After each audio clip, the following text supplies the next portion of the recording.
Well, for a lot of us living in the Northern Hemisphere, this is not our favorite season of the year. It's a season of shorter daylight hours and longer periods of darkness. In some people, it even triggers depression brought on by the chemical changes in the brain due to light deprivation.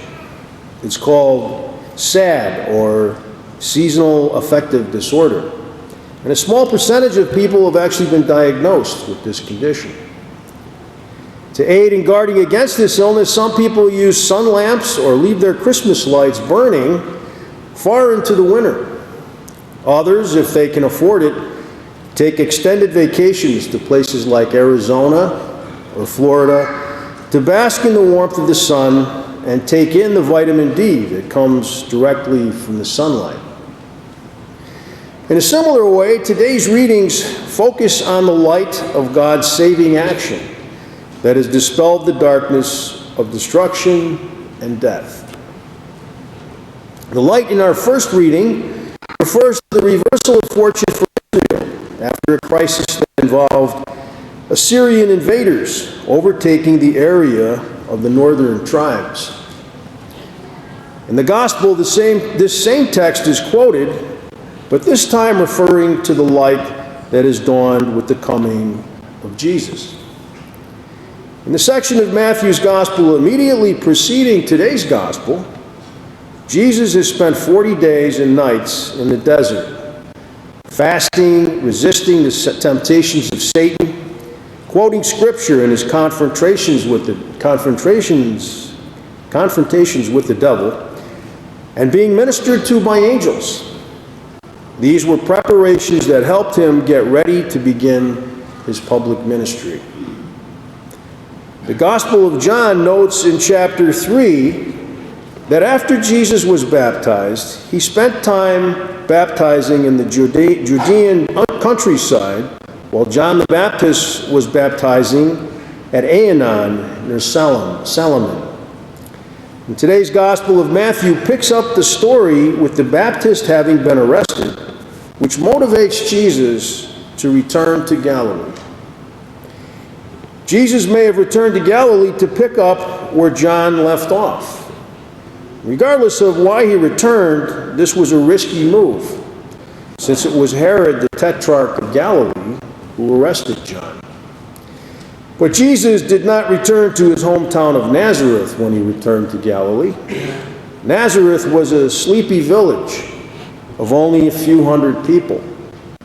Instead, he strategically moved to Capernaum, a busy, bustling fishing town on the shore of the Sea of Galilee. Capernaum was situated at the crossroads of the territories of Kings Herod and Philip, along the Via Maris, which means the way of the sea.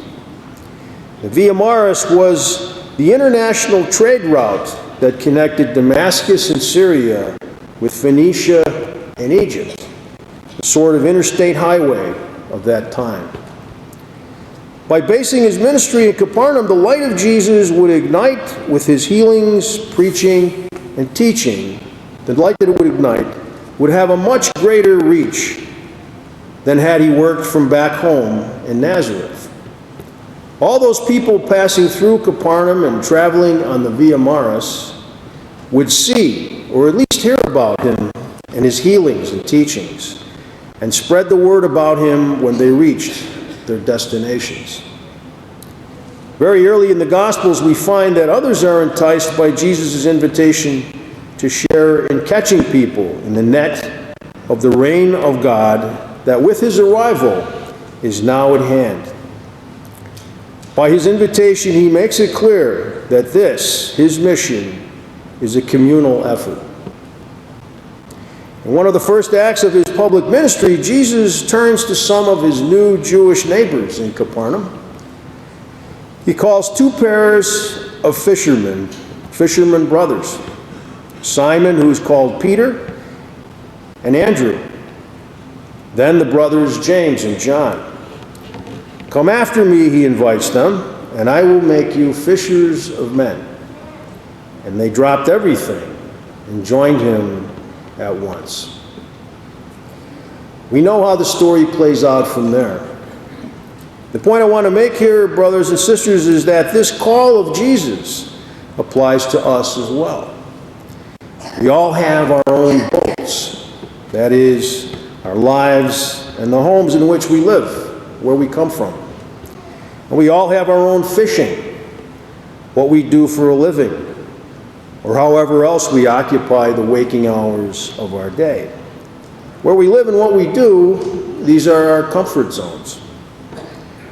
The call in today's gospel to leave your boat and your fishing, to step out of your comfort zones, is a reminder to us to make room for God every day, to build up His kingdom instead of your own. If we do this, we will all be better off for it. And whatever way we do it, even if it's just by helping out a stranger on the street, then those who live in darkness will see a great light, and you will serve as a beacon of that light, and the light of Christ will dawn on others through you. Say yes to Christ's call to follow Him.